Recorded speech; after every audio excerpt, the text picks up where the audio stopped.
So, umpisa na po kaming gumala. Kasama po yung aking pinsan at ito ang aming service. Kasalukuyan po kaming bumibitaw ngayon sa dalampasigan po ng Barrio Calbaliti. At mag-iikot po kami dito sa laot. Iikutin po namin yung isla ng Cagbaliti. Gamit pong itong bangka ng aking pinsan. Ayan po. Papakita ko po sa inyo yung dalampasigan ng Cagbaliti. Ayan po. Nandun po yung pier. Kasalukuyan ngayong busy dahil ayun po may mga parating na galing na po yan ng Mauban. At ito po yung mga bangkang nakaparada rito. Ito po ay halos ito po ay mga pangisda. Bagamat may mga private boat po, mangilan-ngilan lang ito. Ito po ay puro po ito gamit po sa pangingisda. Usapang isda po, ay pagkatapos po namin umikot, nag-area po kami ng lambat at ito po, kahit papano po, ay nakadali kami doon sa aming inarihang lambat, pang ulam ika nga. Eto, ayan ha, actual yan na nasa lambat yan ha, ayan.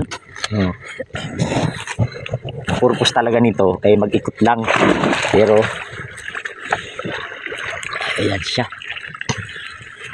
Tatanggalin natin, ayan. Walang bigay, mababaw na eh. Talay. Pero mas masarap naman to sa video. Ha? Oo. The best naman talaga yan. Ano ba natin?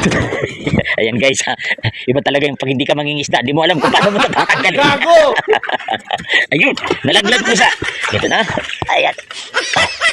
Ayan ha. Walang hukus-pukus dito. Dito talaga huli yan. O gaw. Ayan. Ayan pa. Ay manalangin tayo na mayroon pa tayong mahuhuli dyan sa area na yan.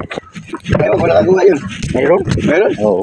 Sa akala namin, no, yung isang nakuha ko, wala nang kasunod at abulaga kami. May bigla na naman sumulpot. Wow, mas malaki siya. Ayan siya, oh. Sa lambat. Oo, malaki ito. Oo. Di ba? Yeah, sabi ba? Mahal din ang ano niyan, kilo niyan. 180. Oh, 180. Hindi ngayon, mahal ko ito. Dagdagan ang presyo kung mamahal. Oo, tatasan.